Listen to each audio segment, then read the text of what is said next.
Hi friends, welcome back to my channel. అందరూ ఎలా ఉన్నారు? బాగున్నారా? నేను కూడా బాగున్నానండి. ఈరోజు రెసిపీ వచ్చేసి మక్రోనియా. ఇంట్లోనే చాలా సింపుల్గా, టేస్టీగా అండ్ చాలా ఫాస్ట్గా చేసుకోవచ్చు.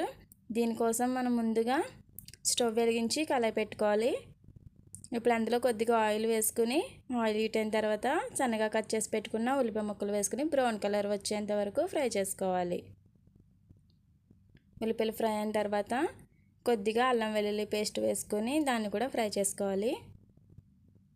ఇప్పుడు స్పైసీనెస్ కోసం 1 టేబుల్ స్పూన్ ధనియాల పొడి, కొద్దిగా జీలకర్ర, కొద్దిగా మాజీ, మిరియాల పొడి, కారం, కొద్దిగా గరం మసాలా వేసుకొని వీటిని కూడా బాగా ఫ్రై చేసుకోవాలి. ఇప్పుడు ఇందులోనే టేస్ట్కి సరిపడా సాల్ట్ కూడా యాడ్ చేసుకున్న తర్వాత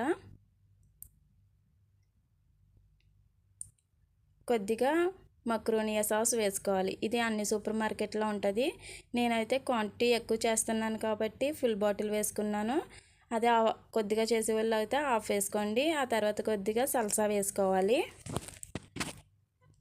సల్సా వేసుకున్న తర్వాత కొద్దిగా వాటర్ వేసి ఒక 5 నిమిషాల పాటు మూత పెట్టి ఉడకనివ్వాలి. ఈలోపు వేరే బాండ్లీ పెట్టి అందులో కొద్దిగా వాటర్ వేసి అందులోనే కొద్దిగా సాల్ట్, కొద్దిగా ఆయిల్ కూడా వేసుకోవాలి. వాటర్ అనేది బాగా మరుగుతున్న తర్వాత మకరోనియా తీసుకుని అవి కూడా వేసుకుని మెత్తపడేంత వరకు ఉడికించుకోవాలి.